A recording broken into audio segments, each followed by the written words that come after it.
Hello, my super writer kindergarten friends. Today we're going to learn how to be awesome storytellers. Now, I will say, if you're telling a story, there are certain things that you need in your story. For instance, you can't tell me where your story is and forget who to tell me was there. You forget to tell me who was there. You got to tell me who was there.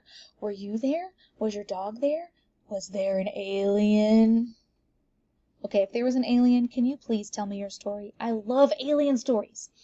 And then you have to tell me your setting. Where did it happen, but also when? Did this happen yesterday? Did this happen when you were a baby? Did it happen 500 years ago? I don't know. You got to tell me when it happened, right? And where you were. Were you at your house? Were you in the woods? Were you on Jupiter? Oh, that's got to be Saturn because it has rings. Anyway. So, now that you know you have to have your characters and your setting in your story, now I want to talk about what needs to be in your story and how you're going to put it all together. So our chart says the beginning, go. Let's use this word right here. This word is the word first. So you can use that word to start your story. Or, I like this one better, one day. You can tell your reader, I'm going to be talking about one day, okay? And then after your beginning comes your middle. That's where the action happens. That's your big event, your tiny moment, your thing you want to say. That's your middle. And then we use these words then or next, and then that's it. We're done. Yikes! We forgot the ending, right? You have to write the ending to your story or else people are going to go, but then what happened? Imagine going to the movies, watching the beginning, watching the middle, and then leaving. How sad. You got to know how it ends, right? So we could say in the end or last, okay? So today, I want you to write a story, but I'm going to tell you I'm going to give you an idea of what you could write about, okay? So today we're going to write about people we have helped. Now, children are helpers, and I know that you guys help. So I want you to think about someone you've helped. Now, helped has that ed on the end, so I know it already happened. So it's something that you've already done. Who have you helped?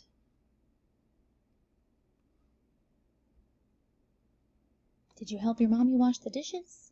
Did you help your daddy take out the trash? Did you help your dog learn new tricks?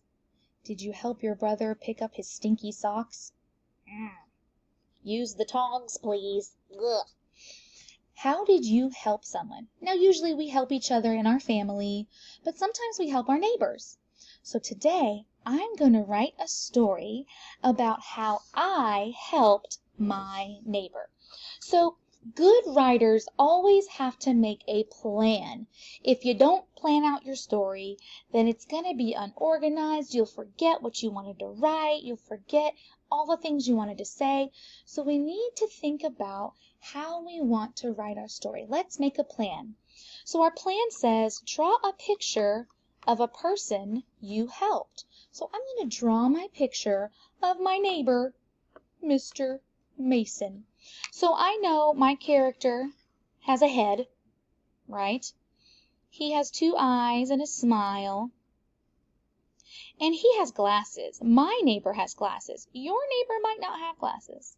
You might not even be writing about your neighbor, and that's okay. Oh, I forgot his hair. Mr. Mason has curly hair, and it's very wild and crazy, kind of like mine. Okay? And then he has a neck holding up his head. And then I'm going to draw his body, because everybody has a body. Everybody has a body. His feetsies. But guess what? Mr. Mason needed some help. You know why? Because his kitty cat ran away from me. Can you believe that? That's my middle.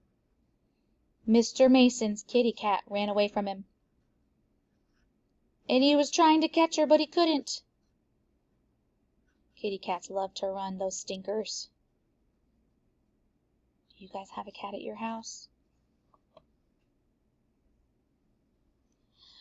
So I'm going to put a label on these people. You know what? I'm looking at Mr. Mason's arm, and I'm thinking it needs to be longer. It looks kind of silly, doesn't it?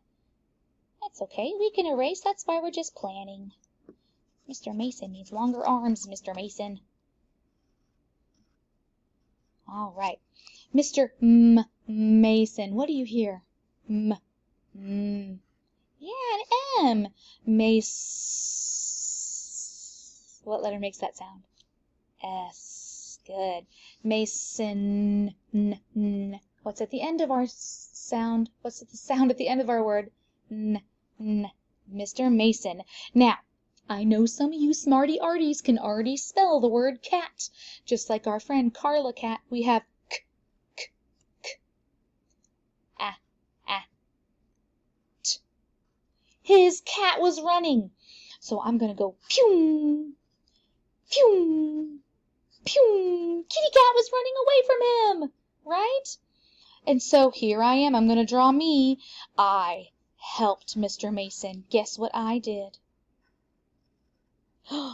I caught the kitty cat with my own hands. Get over here, kitty.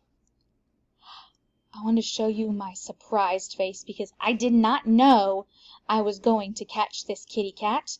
I had just walked out to mow my lawn. I wasn't expecting. I got really curly hair too. There's me, M-E, that spells me. Yes, Mr. Mason's kitty cat was running towards me and I caught it. And I even said, I got you. That's right. I got you. The best stories tell us what our characters said. So there's me catching Mr. Mason's cat, and I said, I got you.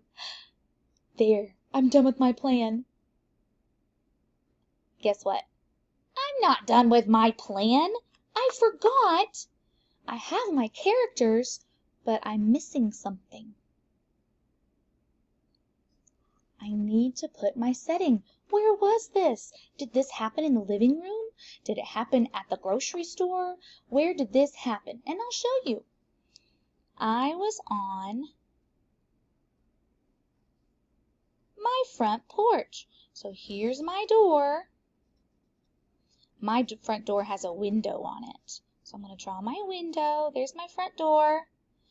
And here's my house behind me. Got a nice little shutter there. Okay. There's my house. And guess what? There's a sidewalk here. I have sidewalks at my house. I'm a lucky ducky. And Mr. Mason's house is next to mine. And his kitty cat ran. His door was open. I'll draw like his window inside. And a little part of his couch.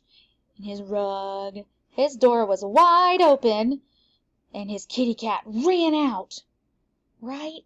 So do you see you know what I can even do? What is this called?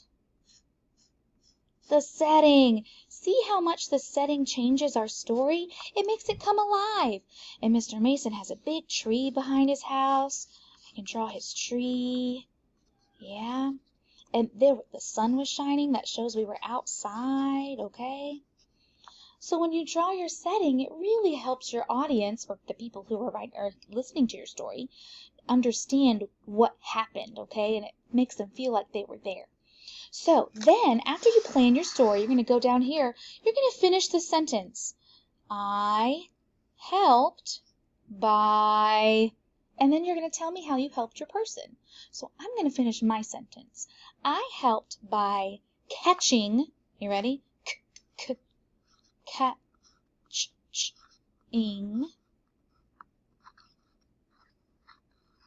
my, how do we spell my? M-Y, that spells my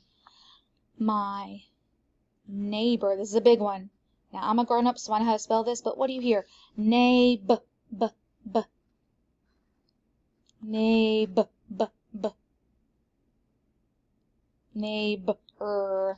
I helped by catching my neighbor's cat.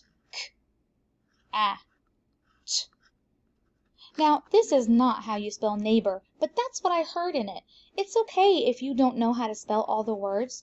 Just try to think about what you hear. I heard neigh-b-ers, neighbors, okay? So let's read my sentence. I helped by catching my neighbor's cat. All right, and there's my story. So today you're going to plan a story of how you helped someone and then write your own sentence. Happy writing!